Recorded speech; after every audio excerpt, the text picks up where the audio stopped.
Amém.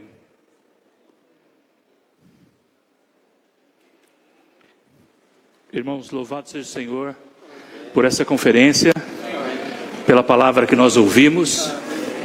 Nós somos todos aqueles que podemos estar nessa posição de pobres em espírito. Cada um de nós. É uma questão de nós tomarmos essa posição. Temos que nos esvaziar plenamente. O Gessé, ele compartilhou também sobre termos uma visão, né? Uma visão de Deus. O que nós precisamos para ter essa visão de Deus? Nós precisamos ser o quê? Puros de coração. Então, sobre essa mensagem, vários aspectos. Vocês ouviram que fala do progresso espiritual. Na mensagem 1, fala muitas vezes de nós termos um progresso espiritual. No ponto D, progresso espiritual. No ponto 3B, progresso. Nosso progresso. No 4, o progresso espiritual. Depois, no H, o progresso espiritual. E no K, nosso progresso espiritual. Irmãos, qual tem sido o nosso progresso espiritual? Para nós termos esse progresso, esses dois pontos cruciais que foram compartilhados hoje, nós temos que temos que possuir, temos que agarrar. Vamos ler, irmãos, Mateus 5, de 1 até 9. Eu acho que é muito bom nós lermos esses versículos para que possamos recordar aquilo que o Senhor falou e como que Ele falou. Mateus capítulo 5, versículo 1. Vendo Jesus as multidões, subiu ao monte, e tendo-se assentado, aproximaram-se dele os seus discípulos. E ele, abrindo a boca, ensinava-os, dizendo: Bem-aventurados os pobres de espírito, porque deles é o reino dos céus. Bem-aventurados os que choram, porque serão consolados. Bem-aventurados os mansos, porque herdarão a terra. Bem-aventurados os que têm fome e sede de justiça, porque serão fartos. Bem-aventurados misericordiosos, porque alcançarão misericórdia. Bem-aventurados puros de coração, porque verão a Deus. Bem-aventurados os pacificadores, porque serão chamados filhos de Deus. Podemos ler até um pouco mais, vamos terminar. Bem-aventurados que são perseguidos por causa da justiça, porque deles é o reino dos céus. Bem-aventurados sois, quando por minha causa vos injuriarem e perseguirem, e mentindo disserem todo mal contra vós. Alegrai-vos e exultai, porque é grande a vossa recompensa nos céus, pois assim perseguiram os profetas que foram antes de vós. Então o Senhor, ele saiu, não é? E ali seguiu uma grande multidão, e ele então subiu no monte. E quem seguiu ele? Os discípulos. Então quando ele falou essa palavra da constituição do reino dos céus, ele falou para os seus discípulos. O que nós somos hoje do Senhor? Somos seus discípulos. O que o Senhor está fazendo hoje aqui nessa reunião, nessa conferência? Ele está falando para nós sobre a constituição do reino dos céus. Irmãos, ele está falando de uma forma particular para cada um de nós. Esse é o desejo do coração do Senhor, é revelar isso para nós. E nesses primeiros pontos que nós lemos, ele está revelando a natureza do povo celestial. O povo do reino. Que natureza é essa? Irmãos, é algo muito especial. Hoje nós somos aqueles que receberam o Espírito de Deus. Todos nós que cremos no Senhor, recebemos o Espírito de Deus. E esse Espírito, ele está no nosso interior. O irmão Ed sempre fala, pelo menos 1/3 de você é Zoe. 1/3, irmãos. Pelo menos. Mas nós queremos que seja todo o nosso ser. Seja conquistado pela vida de Deus. Por esse Espírito maravilhoso, que não só nos enche por dentro, mas nos unge por fora. Irmãos, nós precisamos ser ungidos pelo Senhor. Cada momento do nosso viver, o Senhor está nos falando para que nós possamos ser mais tomados por Ele e ungidos por Ele. Bem, eu vou usar um pouco de tempo para a introdução, mas depois nós vamos poder terminar rapidamente o esboço, tá bom? Então nós temos esse assunto que se refere ao reino dos céus e que ele está em uma esfera divina e mística, irmãos. Não é com os nossos olhos carnais que nós vamos ver isso. Nós temos que, claro que, de certo modo, nossos olhos estão vendo o reino dos céus. Hoje eu estou vendo aqui o reino dos céus. Amém. É algo maravilhoso, mas essa visão que nós estamos compartilhando, ela precisa ser vista com nossos olhos da fé. Então, nós temos que exercitar nossa fé hoje. Isso é algo crucial, irmãos, para a nossa vida cristã. É a nossa fé, é aquilo que o Senhor está colocando em nós. Não é só nosso ato de crer, mas é o próprio Cristo como a nossa fé. Ele sendo dispensado para nós, tudo que Ele é, tudo que Ele fez, tudo que Ele alcançou, não é? Tudo que Ele obteve, hoje é nosso, irmãos. Pertence a cada um de nós. O Senhor não dá o Espírito por medida, Ele nos deu o Espírito Santo. Quanto mais nós pedimos o Espírito, mais Ele dá Espírito para nós. Então nós estamos aqui para receber mais o dispensar do Senhor e desse Espírito maravilhoso. Então essa mensagem é um grande teste, irmãos. Na verdade parece algo muito simples. Nós vamos compartilhar sobre 3 pontos, não é? Sobre os que choram, sobre os mansos, sobre os pacificadores. Mas esses 3 pontos, eles são um grande teste para nós. Eles revelam se nós somos ou não cidadãos genuínos do reino dos céus. O que nós estamos fazendo e como nós estamos fazendo. O Gessé tocou num ponto crítico da vida dos que dirigem, né? Ele tocou nesse ponto e a maioria de nós que dirige, principalmente os homens, passamos por situações onde nós ficamos num conflito tremendo, né? Mas o Senhor, Ele está trabalhando em nós para que nós sejamos transformados, para que nós tenhamos um progresso espiritual. Esse progresso, ele vem por meio de ter um coração puro para o Senhor. As coisas do mundo, as coisas dessa vida, elas são como um chiclete pegajoso. Ela gruda na roupa, gruda em qualquer parte do nosso ser. Não é? Ela gruda fácil e é difícil você tirar. Então essas coisas de nós termos ambição pelo dinheiro, temos desejo de ser alguma coisa nesse mundo, queremos vencer na vida, essas coisas são pegajosas e elas tiram de nós a comunhão com Deus. Elas grudam no nosso coração e ali permanece. Então nós precisamos sempre lavar nosso coração. Nós precisamos deixar que o nosso coração seja totalmente limpo. Claro que nós temos a palavra de Deus que flui e limpa o nosso coração, mas nós precisamos também das nossas lágrimas. Então nós vamos ver alguns aspectos muito importantes em relação a nossas lágrimas. Aqui, eu gostaria de começar introduzindo esse ponto das lágrimas, através de algumas leituras. Peço para os irmãos terem paciência um pouquinho, para que nós possamos entrar nessas palavras. O título, nós vamos ler juntos agora. A bem-aventuranças daqueles que choram, daqueles que são mansos e daqueles que são pacificadores, chamados filhos de Deus. Bem, irmãos, o choro, ele é parte da vida humana. E a maioria dos homens choram quando nascem.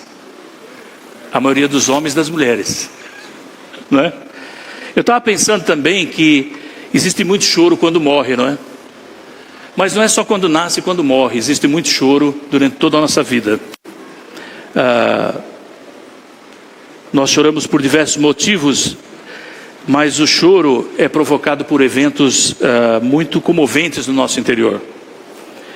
Então eu queria ler para os irmãos. Existe um texto maravilhoso que o irmão Ni escreveu. E nesse texto, ele é sobre as lágrimas. Esse texto tem no inglês, eu não sei se tem em português. Tears. As lágrimas são algo de que o mundo não pode prescindir. Qualquer um que não possa derramar lágrimas perdeu a característica de homem e não pode ser considerado um homem. Eu não gosto de ver homens tão orgulhosos que consideram derramar lágrimas algo que os homens não devem fazer. Alguns até consideram que não derramar lágrimas é um sinal de coragem. Alguns pensam que ao não derramar lágrimas parecem melhores e mais destacados do que os outros. Receio que isso não seja verdade de jeito nenhum. Eu diria que um olho seco indica que há um coração seco e endurecido dentro de tais pessoas. Nada revela o que há no coração tanto quanto as lágrimas. Amém? Portanto, as lágrimas são a saída do coração. Tem um ponto aqui que eu quero ler também para os irmãos. Às vezes, a alegria extrema pode provocar lágrimas. No entanto, em geral, as lágrimas resultam de tristeza excessiva, quando muita pressão psicológica é aplicada ao nosso ser. Em outras palavras, quando a tristeza e a depressão dentro de nós se tornam insuportáveis e o coração se sobrecarrega e se torna incontrolável, as lágrimas fluem. Amém. Também tem um ponto aqui, que nesse texto que nós participamos do treinamento, tem vários pontos sobre lágrimas, sobre o choro. Depois eu vou querer ler para os irmãos também. Então na Bíblia vemos alguns que choraram. Então na Bíblia nós vemos muitos que choraram. Muitos. Jó, ele tem um versículo em Jó que fala sobre o choro. Pela situação que ele passou, de tanta pressão que ele sofreu. Ele sofria tanta pressão, através da dor que ele passava, do ataque de Satanás, do convívio com a sua família e também do problema todo que ele enfrentou e mais os seus amigos. Era pressão de todo tipo. Então, quando ele tinha essa pressão, a única coisa que ele podia fazer era chorar. E ele chorava diante de Deus. Eram muitas lágrimas derramadas, por causa da dor e do sofrimento que ele passava.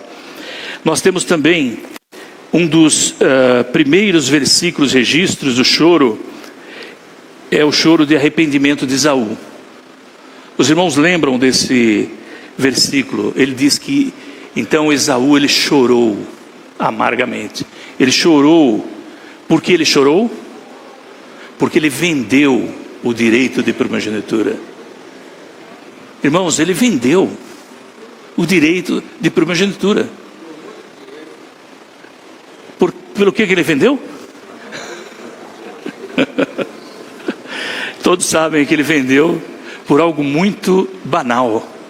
Ou seja, ele desprezava o direito de primogenitura. E em Hebreus fala que Esaú, ele estava entre aqueles que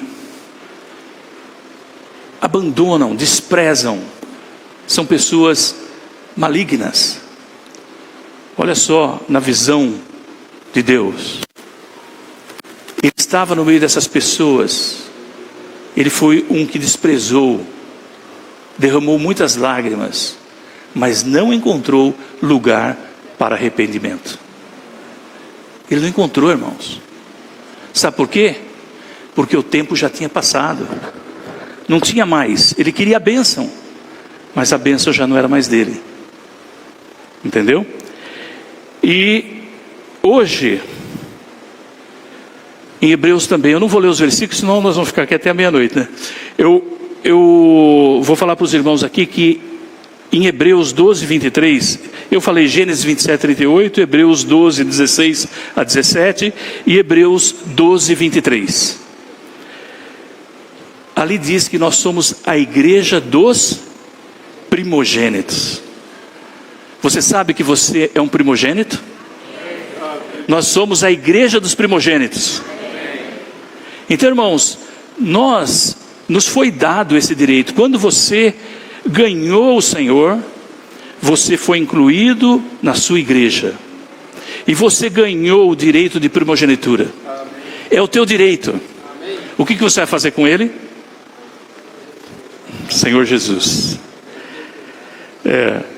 Aqui diz assim: os cristãos profanos que amam o mundo, não estou ainda no esboço, estou na introdução, irmãos. Os cristãos profanos que amam o mundo vão perder quando o Senhor voltar. Eles irão para o choro e ranger de dentes. Irmãos, a verdade é a seguinte: pelo propósito de Deus, nós queremos chorar hoje. Amém? Apocalipse 21:4 diz que Deus então vai enxugar toda lágrima. Todas as lágrimas serão enxugadas, de todos aqueles que forem vencedores. Mas aqueles que desprezarem o direito, então eles vão para o choro. Ali não é chorar de vez em quando, não. Ali é choro contínuo. Que choro é esse? É o choro do arrependimento. Por 1000 anos, chorando e se arrependendo. Senhor Jesus, livra-nos. Livra cada um de nós. Todos nós possamos agarrar o nosso direito e permanecer um com Cristo todo o tempo. Um com Ele, até mesmo tendo a própria mente de Cristo. Tendo a mente de Cristo. Irmãos, Pedro também chorou de arrependimento, né? Os irmãos lembram Mateus 26, 75. Eu estou falando de alguns que choraram, tá? Pedro também chorou de arrependimento. Mas quando Pedro chorou, o Senhor deu a oportunidade dele se arrepender. Quando a gente chega em João 21, nós vemos que cena maravilhosa. Ninguém sabia o que tinha acontecido, mas o Senhor sabia. Então o Senhor pergunta para ele: Pedro, tu me amas? Porque ele tinha dito: Senhor, ainda que todos te deixarem, eu jamais te deixarei. Então o Senhor pergunta para ele: Pedro, tu me amas? O Senhor pergunta para cada um de nós hoje: tu me amas? Se tu me amas, apacenta. Essa é a palavra, irmãos. Hoje isso é uma palavra tremenda para nós. Todos nós devemos ruminar, armazenar nosso coração. Apacenta. Todos nós podemos apacentar uns aos outros. O Senhor está nos chamando para sermos apacentadores. Nós podemos nutrir os irmãos, apacentar os irmãos, mas para isso você precisa ser pobre no espírito. Pobre no espírito, para que você ganhe mais do Senhor e você possa entregar para os outros. Toda vez que entregamos para os outros, nós também nos esvaziamos para receber mais do Senhor. Você primeiro dá e aí você recebe, não é assim? Não é assim o princípio da oferta? Nós queremos dar, não só receber. Quem pode apacentar? Todo cristão pode apacentar, não é? Diga-me, Senhor, onde apacenta? Não é? Eu quero seguir o Senhor, então eu pergunto para o Senhor: Senhor, onde o Senhor apacenta o seu rebanho? Irmãos, onde hoje o Senhor apacenta o seu rebanho? É na igreja, não é? Onde o Senhor apacenta o seu rebanho é na igreja. E nós todos podemos estar seguindo o Senhor. Seguindo o Senhor nesse apacentar. Cada um de nós. É o Senhor que nos conduz ao apacentamento. Então, irmãos, Jesus, Ele é o nosso modelo. O nosso modelo como mansidão, Nós estamos falando de choro, mansidão e pacificadores, não é? Então Jesus é o nosso modelo como mansidão e pacificador. Ele também chorou.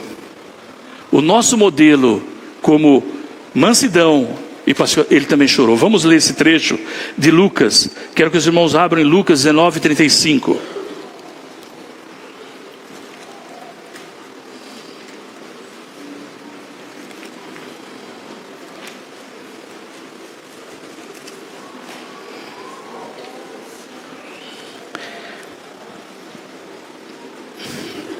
Irmãos, nesse trecho, o Senhor está entrando em Jerusalém.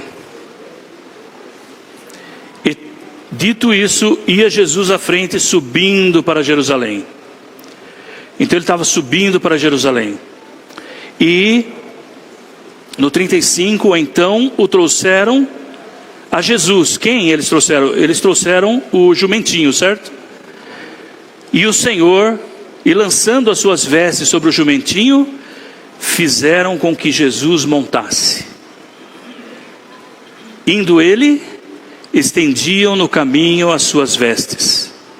E quando já se aproximavam da descida do Monte das Oliveiras, toda a multidão dos discípulos começou a alegrar-se e a louvar a Deus em alta voz, por todas as obras de poder que tinham visto.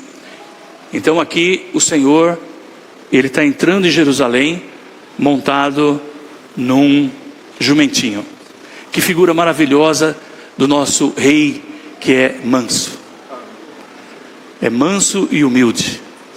E ele vem entrando em Jerusalém. Então ele segue no 41, nós vamos ler aqui do 48 ao 44. Quando chegou perto, vendo a cidade, chorou sobre ela, dizendo: ah, se também tu conhecesses neste dia o que é para a tua paz.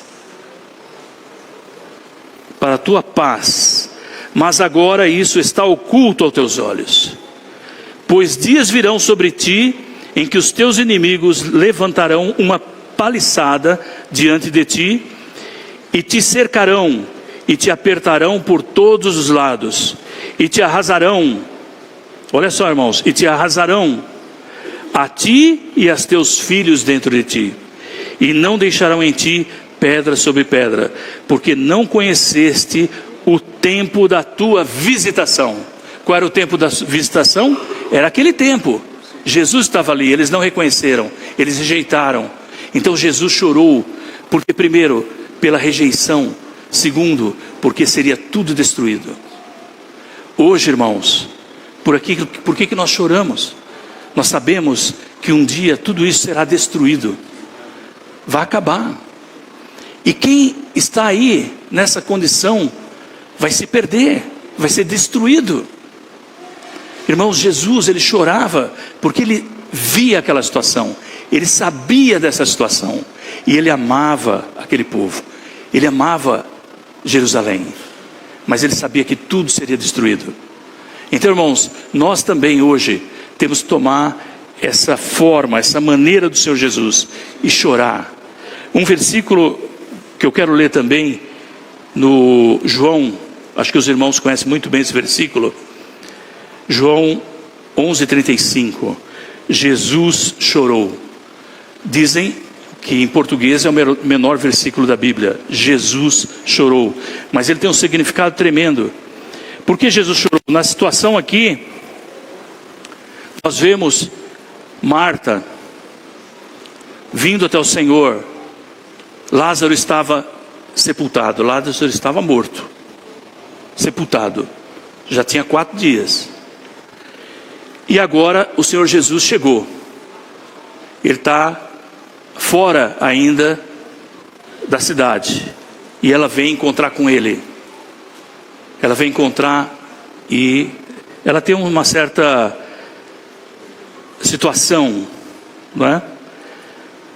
E ora, Jesus no 30 ainda não tinha entrado na aldeia, mas estava ainda no lugar onde Marta o encontrara. Ela chorou, né? as pessoas viram quando ela foi encontrar o Senhor, que ela estava chorando. Pensaram que ela ia lamentar, mas ela foi até o Senhor. Ela chorava. Ela chorava por que motivo? Também Jesus chorou, mas qual o motivo? São motivos diferentes. Ela chorava pelos mortos, mas Jesus chorava pelos vivos. Essa era a situação, irmãos. Por quem nós choramos hoje? Nós choramos pelos mortos ou choramos pelos vivos? Realmente nós temos que considerar isso diante do Senhor. Ele disse: eu sou a ressurreição e a vida. Eu sou a ressurreição e a vida. Estava claro para ele. Ele não tinha nenhum problema com isso. Lázaro, para ele, não estava morto. Lázaro ia ser ressuscitado. Ele sabia disso. Mas Marta não tinha visão. Marta não tinha nenhuma visão. Não é? Maria também estava totalmente desprovida de qualquer visão. Naquele momento, elas estavam controladas pelo velho conhecimento e a velha religião. Nós temos que abandonar o velho conhecimento, a velha religião, e tomar posse da realidade desse reino. Esse reino é um reino de vida, uma vida de ressurreição. Quando Jesus chora, ele chora por vários motivos. Claro, ele estava comovido naquela condição. Ele era um ser humano, não é? Era um homem verdadeiro. Ele estava comovido, mas ele chorou ali por outro motivo. O verbo do choro aqui é diferente do verbo do chorar nos outros dois versículos, que mostra Marta e Maria chorando. É diferente o choro. O choro delas diz ali que é um choro pelo morto. Mas Jesus, o choro dele não era pelos mortos. Não diz ali que é pelo morto. Entendeu? No original não é um choro pelo morto. Então, nós precisamos perceber que o Senhor, Ele tem esse clamor para que todos o recebam. Para que as pessoas creiam nele. Não só creiam nele, mas também na vida de ressurreição. Irmãos, se nós tomarmos posse da vida de ressurreição, nossa vida muda. Nós teremos uma outra visão de tudo aquilo que Deus é e tudo aquilo que Deus pode fazer por nós. Então nós temos que tomar posse disso. Hebreus 5:7, irmãos, diz que o Senhor, Ele derramou muitas lágrimas. Eu não vou ler esse versículo, mas os irmãos sabem que Hebreus 5:7 mostra que o Senhor derramou muitas lágrimas. E nós sabemos uma coisa na nossa vida, que a alegria, ela não nos toca tanto, irmãos. Mas as lágrimas, elas ajudam a limpar os nossos olhos, né? As lamentações tocam muito mais o ser humano, um ao outro, do que as piadas, os sorrisos, a alegria. A alegria toca também, mas não toca tanto quanto o choro, a lamentação. Então, eu quero ler mais um ponto aqui, para os irmãos, nesse texto sobre lágrimas. As lágrimas são a porção comum dos homens na terra. Por essa razão, nosso Senhor também derramou lágrimas. Embora a Bíblia registre sua alegria, nunca registra seu riso. Pelo contrário, ela registra suas lágrimas. Em Hebreus 5:7, vemos que as lágrimas do Senhor estão no plural. Isso nos mostra que Ele derramou lágrimas com frequência. Isaías 53 também afirma que Ele era um homem de dores e conhecia o sofrimento. As lágrimas são muito preciosas, porque só elas podem lavar os olhos do homem e torná-los limpos. As lágrimas têm uma função de limpeza. Vocês sabem, irmãos, que as lágrimas, elas são formadas por água e sal, né? 90%. Cada gota, 90% água e sal. Mas também tem óleo, tem antibactericida, tudo nas lágrimas. E ela lubrifica o teu olho. Mesmo quando você não está chorando, ainda tem lágrimas que lubrificam o teu olho. Então as lágrimas são essenciais para limpar os nossos olhos. As lágrimas têm uma função de limpeza, não apenas no reino físico, mas também no reino espiritual. Amém. Algumas lágrimas a mais permitem que uma pessoa veja um pouco mais claramente. Sem lágrimas, nossos olhos espirituais perderão sua função. Vocês perceberam a importância aqui, irmãos, das lágrimas? Ela limpa os nossos olhos espirituais. Quando nós choramos diante de Deus, os nossos olhos vão se limpando e nós podemos ver claramente. Ela tem um efeito no coração tremendo, no coração do homem. Por quê? Porque as lágrimas são a saída do coração. Nós não somos artistas hipócritas que fazemos um teatro e que pode chorar quando tem necessidade. Não é isso. Isso não tem valor nenhum. O que tem valor são as lágrimas que saem de um coração contrito, constrangido. Não o desprezará, ó Deus. Deus não despreza esse coração. Então, quando o coração, o irmão Ni conta algumas histórias nesse texto, muito importante, se puderem ler, lágrimas, sobre pessoas que viviam na depressão, viviam uma vida muito pobre, triste por defeitos físicos, por várias questões. Elas não tinham alegria, elas sofriam. Mas um dia ele foi num concerto, e naquele concerto a música era tão bonita, todo mundo gostou tanto, mas ele derramou algumas lágrimas. E as pessoas perguntaram: o concerto foi tão bonito e você derramou lágrimas? Aí ele disse: antes eu estava muito triste, mas agora eu estou bem.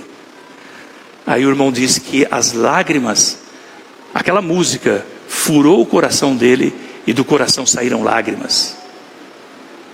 Então, irmãos, nós precisamos ter esse coração que, quando saem as lágrimas, ele se torna mais puro, e os puros verão a Deus. Então, quando nós tornamos mais puros quando tornamos nosso coração mais puro, então nossos olhos ficam mais limpos. Que olhos são esses? São os olhos do coração, são os olhos da fé. Nós vemos mais claramente, e quando vemos mais claramente, nós podemos tocar Deus. Então, louvado seja o Senhor por esse caminho. Hoje temos de chorar, pois estamos vivendo na noite. Amém? Romanos 3,12 diz: vai alta a noite. Vai alta a noite, irmãos. Hoje nós estamos vivendo na noite. E o salmista, Romanos 13,12, Salmos 30,15, também nos mostra que durante a noite eu posso derramar muitas lágrimas, mas a minha alegria virá pela manhã. Irmãos, a nossa alegria vai chegar. Hoje nós podemos derramar lágrimas, mas o Senhor está chegando. Ele é o sol da justiça. Ele vai iluminar, o dia vai aparecer. E quando o dia aparecer, todos nós vamos nos alegrar. Não queremos ser aqueles que vão chorar, não. Nós vamos nos alegrar. Por quê? Porque nós estamos chorando agora que é noite. Essa é uma era de trevas. Nessa era, Satanás, ele cegou o coração de muitos, para que não vejam. Não é verdade? Então as pessoas vivem nas trevas. Irmãos, nós somos o quê? A luz do mundo. Cada um de nós, cada cristão sincero, é luz nesse mundo. E nós temos a função de levar essa luz. Sabe como nós vamos iluminar os descrentes? Através das lágrimas. Amém? Vamos chorar diante de Deus, não diante dos homens, diante de Deus. Às vezes eu não aguento na minha mensagem e choro. Eu fico envergonhado, mas amém. É difícil, porque você se sente constrangido pelo Espírito. Mas esse choro diante dos homens não tem muito sentido. O que tem valor é o choro secreto que você tem diante de Deus. Você e Deus. Deus conhece, Deus sabe. Quando você chora, sabe o que acontece? Teve um rei, Ezequias, né? Acho que foi Ezequias, que ele foi condenado e ia morrer. Ele tinha uma doença. E aí o profeta foi enviado para ele, até ele, para dar essa notícia. Quando o profeta foi embora, ele virou para a parede e chorou muito diante de Deus. Chorou, derramou lágrimas. Então Deus falou para o profeta: volta lá agora. Volta lá e fala que ele tem mais 15 anos. Não é brincadeira, irmãos. Isso é algo que nós devemos aprender na palavra. Vamos chorar diante de Deus. Vamos derramar nosso ser diante de Deus. Vamos tornar nossas vidas preciosas para Deus.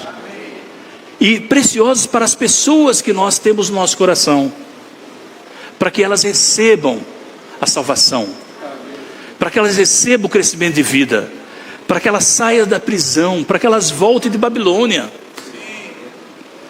E possam, junto conosco, desfrutar das riquezas insondáveis de Cristo. Então, depois de todo esse tempo, vamos começar no esboço aqui. E vamos ler bem-aventurados os que choram, porque serão consolados. Aqui diz consolados. Irmãos, o Senhor, como nosso bom pastor, Ele nos consola, Ele nos leva para águas de descanso. Ele nos leva para que nós possamos desfrutar, nos regozijar. Ele está sempre cuidando de nós. Então Ele é o nosso bom pastor.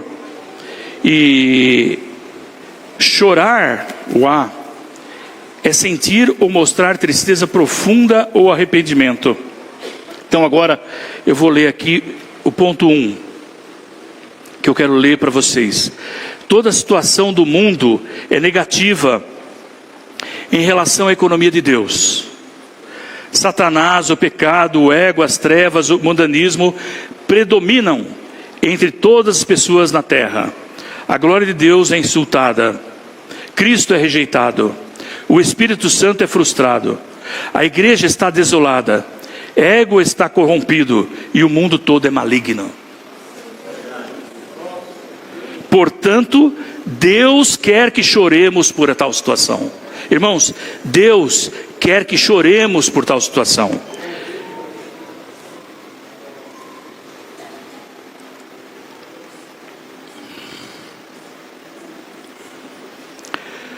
Bem, se fosse nós que estivéssemos escrevendo as bem-aventuranças, nós não colocaríamos aí bem-aventurados que choram, né? Nós talvez colocaríamos bem-aventurados que se alegram. Mas essa situação do mundo, ela não é para se alegrar. Se o mundanismo tomou conta do nosso coração, nós ainda temos alegria nesse mundo.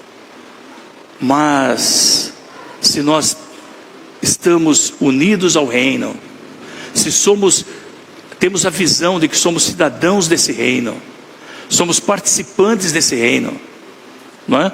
Quando nós olhamos para essa situação do mundo, nós choramos, não nos alegramos, nos revoltamos até, mas a revolta não produz nada, o que produz é o choro, não é?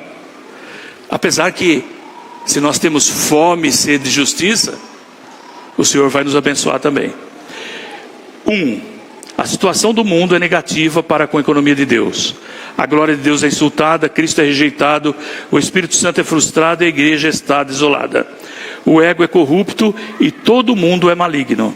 Satanás, o pecado, o ego, as trevas, o mundanismo predominam entre todas as pessoas da terra. Esse foi o 3. O 4. Deus quer que choremos por essa situação. B.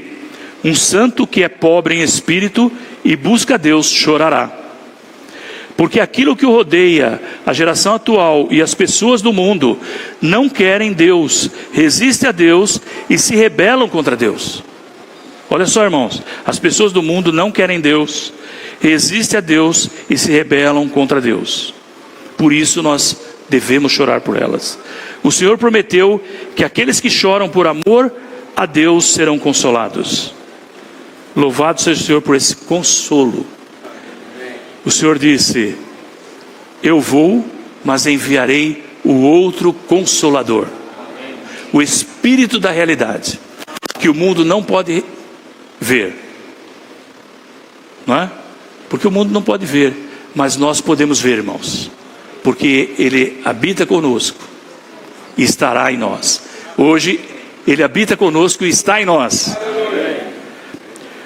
2. Nosso coração triste é consolado por ganharmos Deus e estar debaixo do seu domínio. Todavia, nosso consolo será maior e mais rico na era vindoura e na eternidade futura. Então nós choramos nessa era imperfeita, corrupta, perdida. Agora choramos, mas um dia nós seremos consolados. E o Senhor, em Apocalipse 21:4, Ele vai limpar dos olhos todas as lágrimas. Todas as lágrimas. C. Um crente que vive na realidade do reino dos céus chora com frequência. Isso é bem interessante. Talvez nós possamos olhar para a nossa experiência, para a nossa comunhão com Deus, e então nós podemos considerar isso, o que está sendo dito aqui na nossa experiência. Por isso que eu disse para os irmãos que essa mensagem é um grande teste, porque aqui diz que um crente que vive na realidade do reino dos céus chora com frequência. Um santo não chora pelas tribulações que sofre, mas por não ganhar Deus. O objeto desse choro é Deus e o seu domínio. Esse choro é nobre e santo. Aqueles que choram serão consolados por Deus. Então nós temos versículos que já foram lidos, que o Gessé citou, Isaías 66, 1 e 2. Tem o Salmo 34, 18 e o 51, 17. Eu vou ler para os irmãos aqui.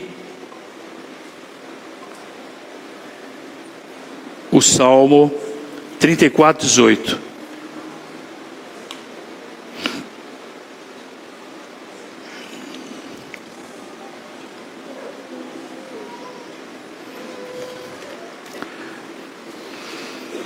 Perto está o Senhor dos que têm o coração quebrantado e salva os de espírito oprimido. O outro é o 51, 17.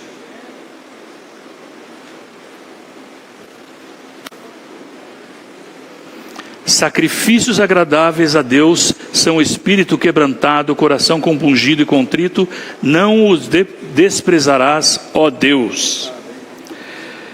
D. Se formos pobres em espírito, certamente choraremos.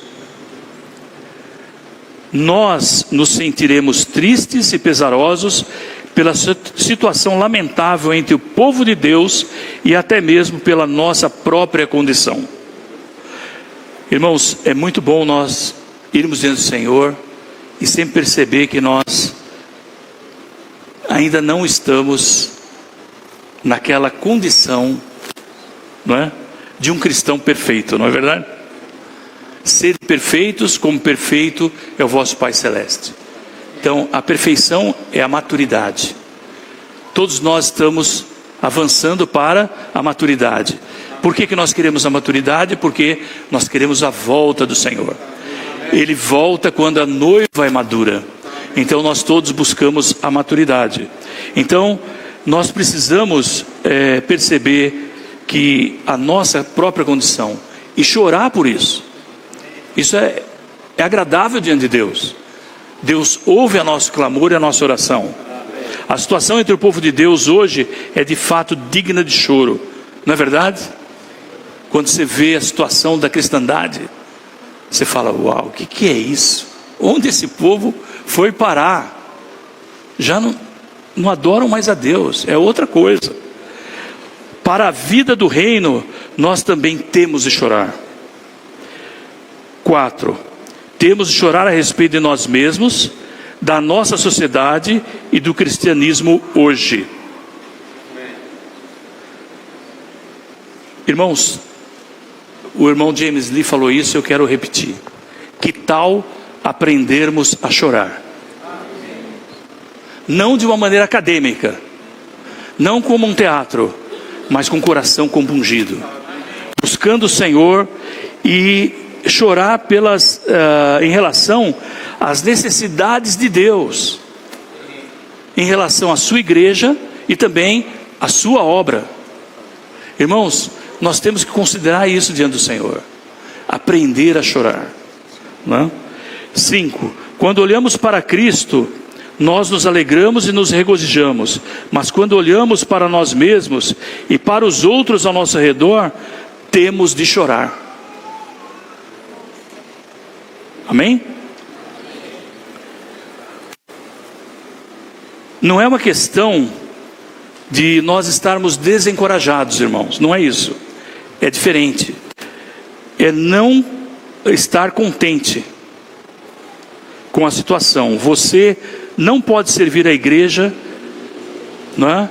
E a obra, se nunca tiver derramado uma gota de lágrima. Não tem como você servir a igreja, servir ao Senhor, servir a sua obra, se você nunca derrama uma lágrima, não é? Então nós precisamos perceber que temos de chorar. No ponto que eu quero ler aqui, diz assim: devemos chorar, contudo, estar cheios de esperança. O rei está vindo, o inimigo será derrotado e a terra será ganha por Cristo. Mais cedo ou mais tarde seremos consolados. Não é um consolo ver tantos na restauração do Senhor buscando ir a seu reino? Você não se sente consolado de chegar aqui e encontrar tantos irmãos e ver tantos irmãos na comunhão com o Senhor? Todas as igrejas com todos os santos sedentos são um verdadeiro consolo para cada espírito que chora. Então, graças ao Senhor por esse consolo. Até hoje, nesse momento, os irmãos, a igreja são o nosso consolo. Graças ao Senhor por isso. O Senhor, Ele é aquele que nos leva, né, a ter uma expressão, irmãos. Essa expressão, ela precisa ser real, não algo fabricado por nós, não uma mera peça teatral, mas nós temos que ter a realidade interior expressada no nosso viver desse Cristo maravilhoso. Isso é o que é a igreja, isso que é o reino de Deus, né? Graças ao Senhor pelo reino dos céus. Bem-aventurados os mansos, porque herdarão a terra. Ponto 2. Vamos ler todos juntos. Bem-aventurados mansos, porque herdarão a terra. O Senhor disse assim: o meu reino não é desse mundo. Em João 18:36. O meu reino não é desse mundo. Então, nós, quando fala aqui herdarão a terra, não está falando dessa terra que nós vivemos aqui, do pedacinho de terra, desse chão que nós temos, não. Quando fala dessa terra, está falando do reino. Amém? Então, bem-aventurados os mansos, porque herdarão a terra. Essa questão de ser manso significa não resistir à oposição do mundo, mas sofrê-la de boa vontade, não é? Se formos pobres em espírito e chorarmos pela situação miserável dos outros, espontaneamente nós seremos mansos. Para com todas as pessoas devemos ser mansos. Ter a virtude da mansidão significa que não invadimos os outros nem lutamos com eles. Antes estamos dispostos a ceder. Os mansos cedem, não lutam e não invadem o território dos outros. Irmãos, tem um trecho, eu gosto muito desses livros aqui, quando a gente lê, é uma riqueza tremenda, não é?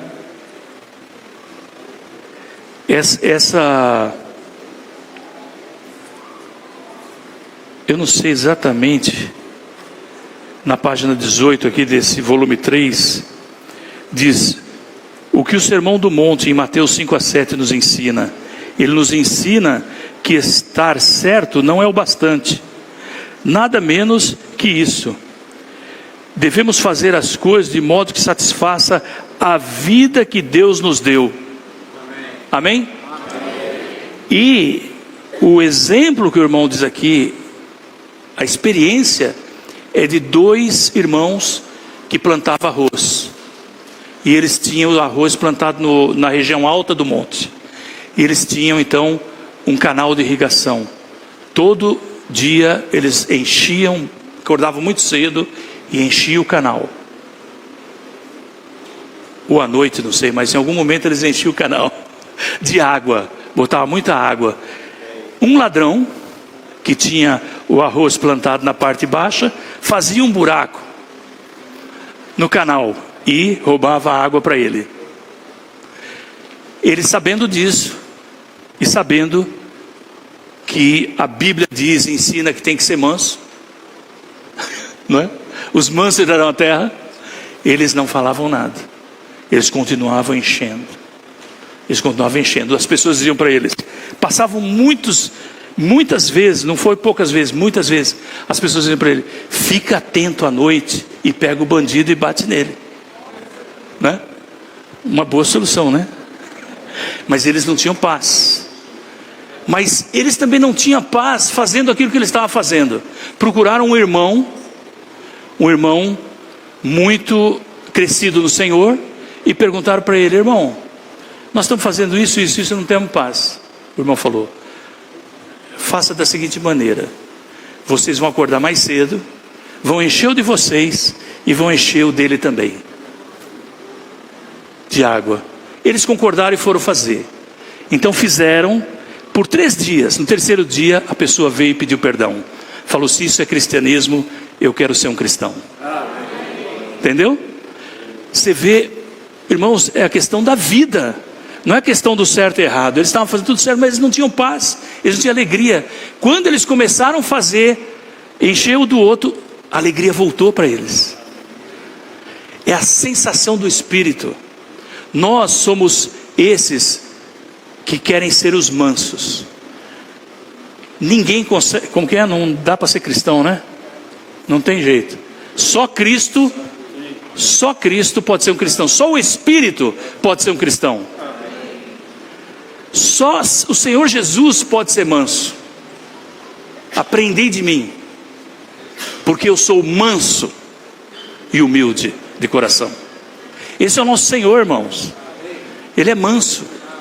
E Ele diz: aprendei de mim, vinde a mim, todos vós estão cansados, sobrecarregados, e eu vos aliviarei. Aprendei de mim.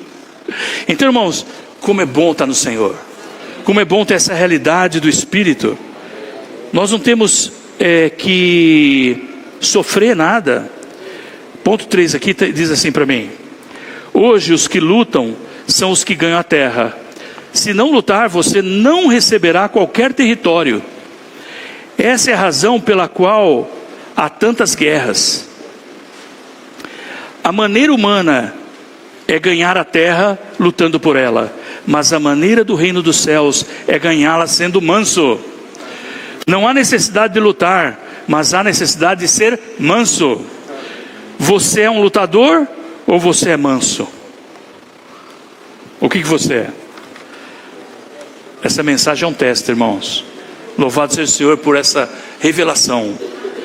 Enquanto somos mansos para com as outras pessoas, devemos lutar contra o poder das trevas. Irmãos, existe um exemplo na Bíblia que é muito claro. Moisés foi acusado pelos seus 2 irmãos. Pelos seus irmãos, né? É um irmão e uma irmã. Moisés não respondeu.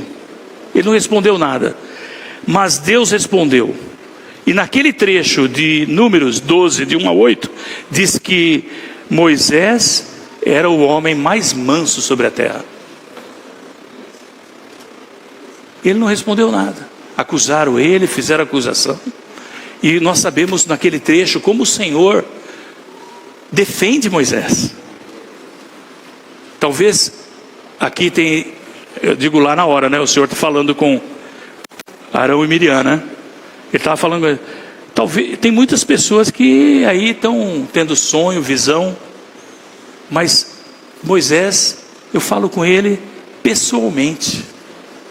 Eu falo com ele, como vocês ousam né, acusá-lo? Então, veja só a gravidade. Por quê? Porque ele era manso.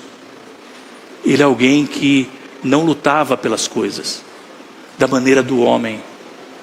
Ele sabia que ele tinha um Deus vitorioso.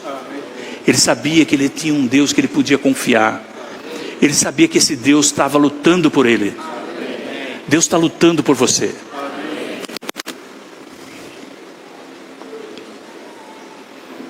Amém.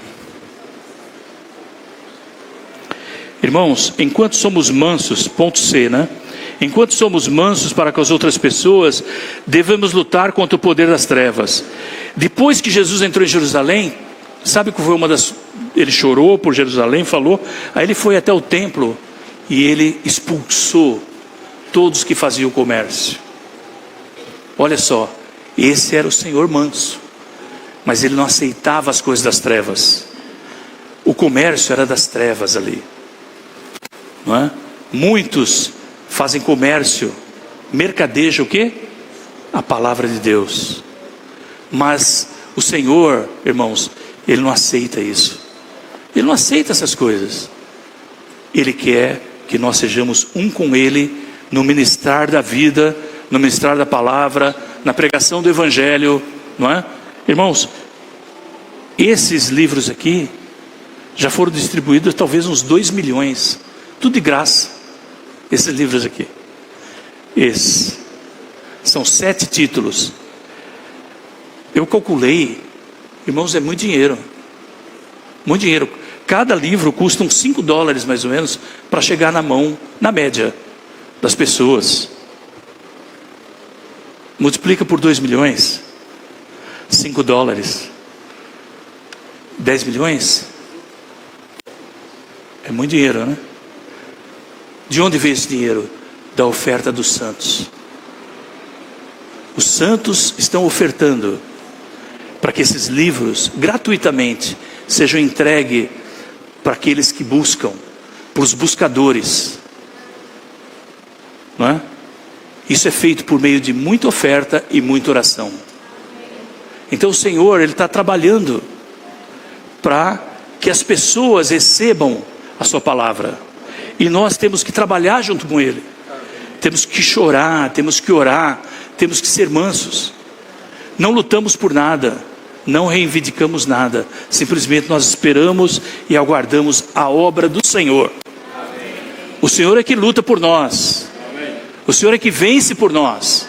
Cada batalha na nossa vida, nós temos que colocar na mão de Deus, nós temos que chorar diante de Deus, para que Ele resolva para nós.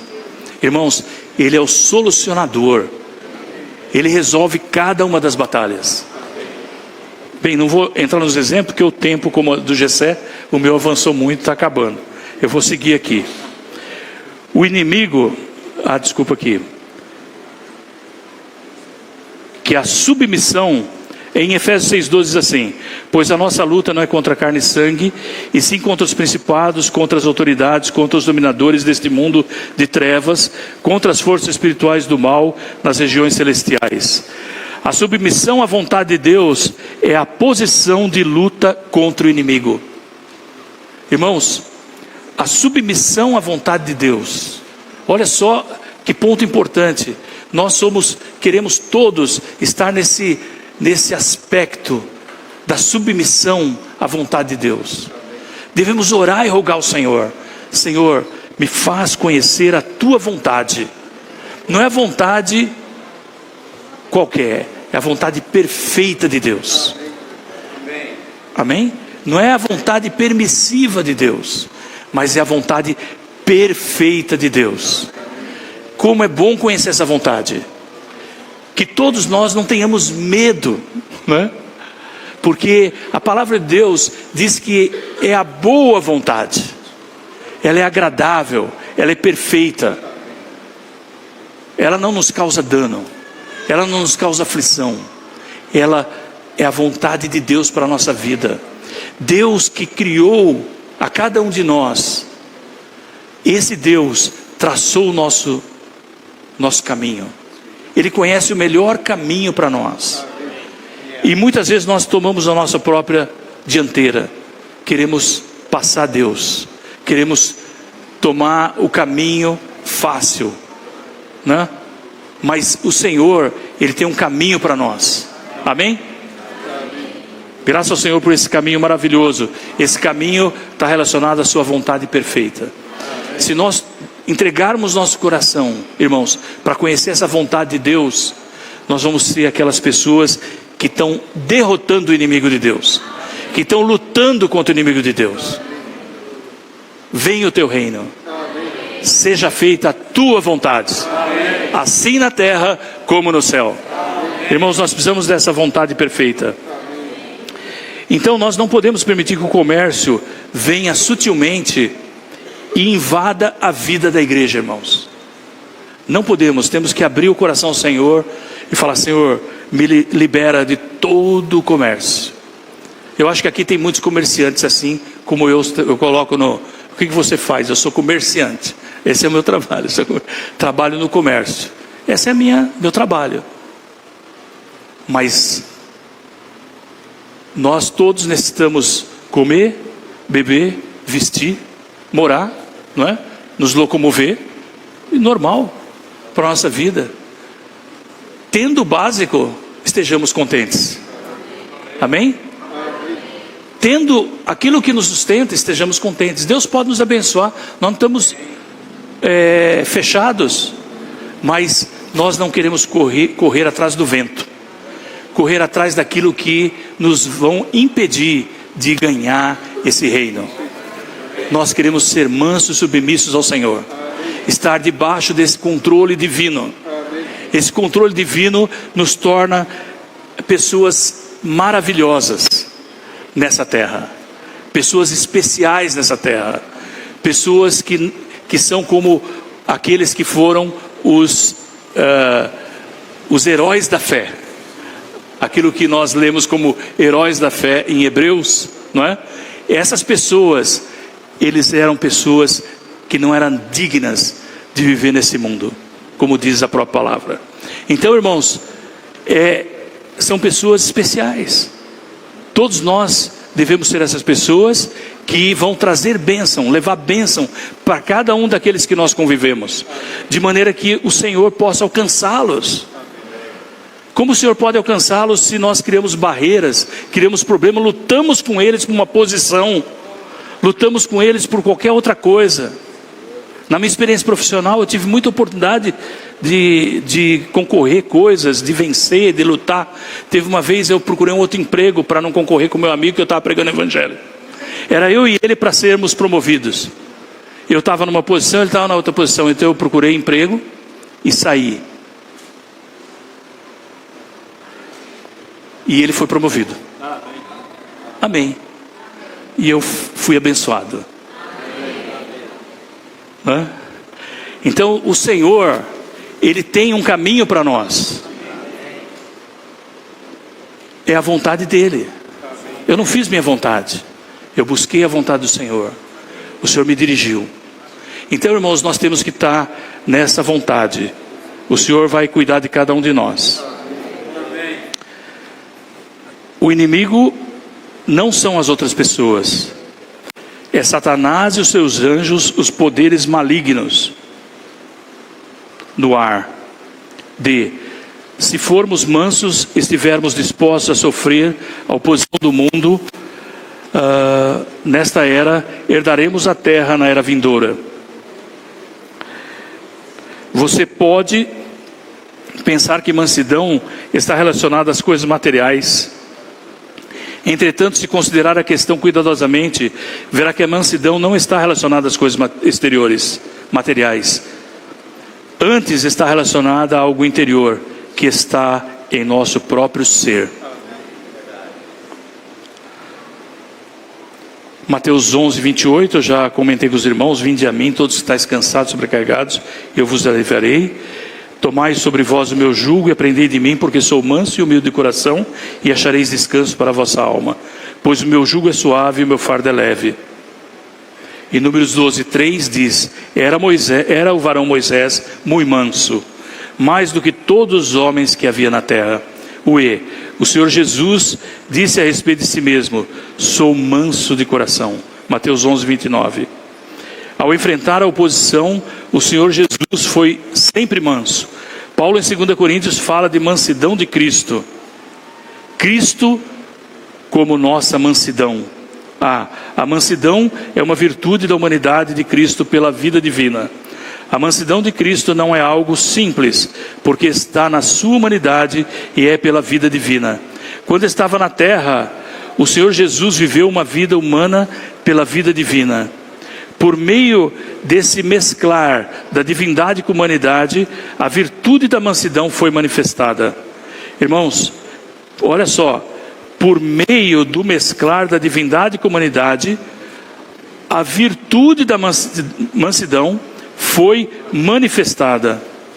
Então nós temos que no nosso viver estar dentro dessa esfera divina e mística, essa esfera que é outra realidade, não é? Quando nós vínhamos de viagem, a cidade de São Paulo estava um caos, estava muito ruim. Então eu queria me livrar da ansiedade, porque eu ia perder o voo. Eu queria me livrar da ansiedade, mas a ansiedade estava que nem um grude. E eu lá, o Senhor, minha esposa do lado viu. Aí errei a entrada do estacionamento. Então eu falei para ela assim: não dá mais tempo para nada. Agora você vai direto para despachar as malas e eu vou fazer a volta, estacionar, que vai levar uns 10 minutos só para fazer a volta. Lá no aeroporto de Congonhas, os irmãos sabem como é complicado. Aí então, deixei ela na porta e fui. Estacionei, larguei o carro aberto, fui embora. Nem fechei. Tava tão... Liguei para ela, ela me falou: cancelaram o nosso voo.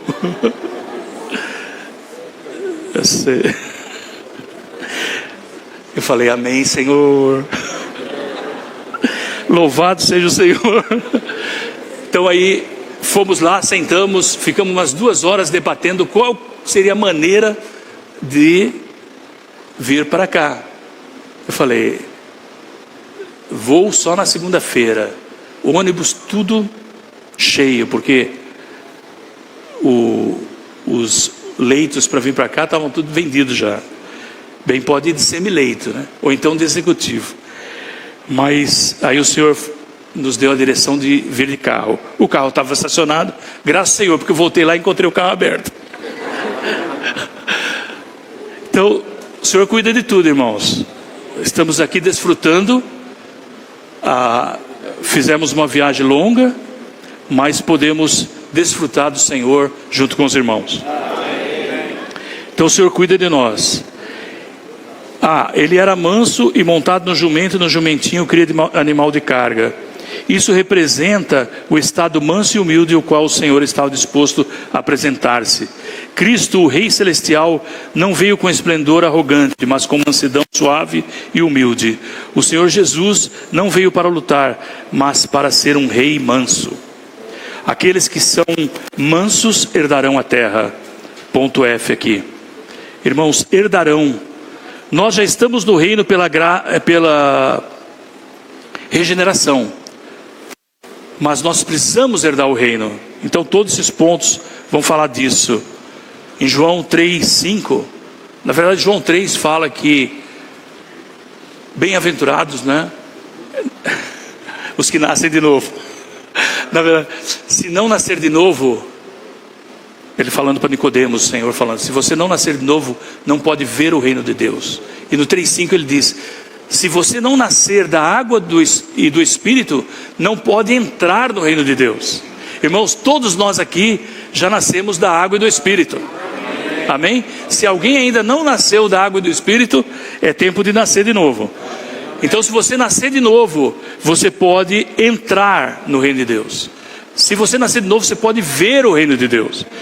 Então, nós queremos estar nesse reino, desfrutando desse reino e herdar esse reino. O que nos impede, não é, de herdar esse reino? Os injustos, em 1 Coríntios 6,9, não herdarão o reino de Deus. Em Gálatas 5,19, ora, as obras da carne são manifestas. E no 21, os que praticam essas coisas não herdarão o reino dos céus. E em Efésios 5,5 diz: pois isto conheceis, sabendo que nenhum fornicador, ou impuro, ou ganancioso, que é idólatra, tem herança no reino de Cristo e de Deus. Herdar o reino de Deus é diferente de entrar no reino de Deus, mediante a regeneração. Vou pular para o 3 aqui, que está na hora. 3, vamos ler juntos. Bem-aventurados os pacificadores, porque serão chamados filhos de Deus. Amém. Irmãos, Satanás, o rebelde, é o instigador de toda rebelião. Para o reino dos céus, debaixo do seu governo celestial, devemos ser aqueles que fazem paz entre os homens. Hebreus 12,14 diz: buscai a paz com todos e a santificação, sem a qual ninguém verá o Senhor. Santificação é que equilibra a paz.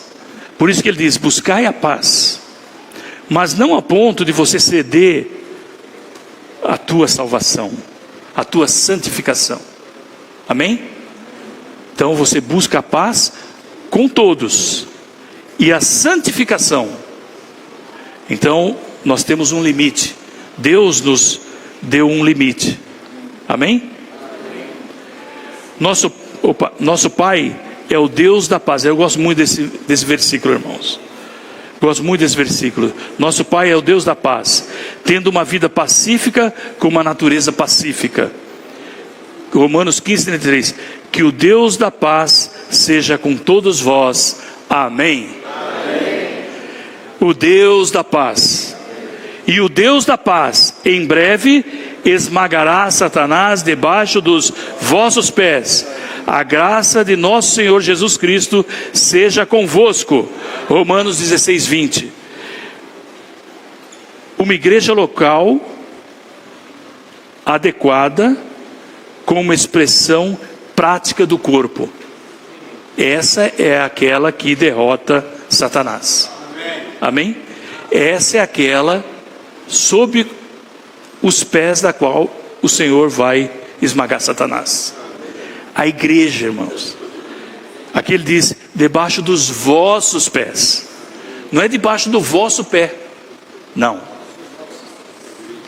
Nós não temos essa condição. Mas Deus, através da igreja, Ele vai esmagar Satanás. Porque nós somos o corpo de Cristo. Toda vez que você está ligado ao corpo como um membro, não individual, mas um membro do corpo, você derrota Satanás. Amém? Vou pular aqui, vou para o C. Os pacificadores, bem-aventurados, serão chamados filhos de Deus. Irmãos, louvado seja o Senhor, porque nós precisamos ser aqueles que trazem a paz. O Senhor queria trazer paz. Paz. Não é? E nós devemos ser aqueles que promovem e trazem a paz. Graças ao Senhor porque nós podemos ser pacificadores. Romanos 8,14. Pois todos os que são guiados pelo Espírito de Deus são filhos de Deus. Romanos 8,19. Porque a ardente expectativa da criação aguarda ansiosamente a revelação dos filhos de Deus. Então, por um lado, nós todos fomos incluídos numa família como filhos de Deus.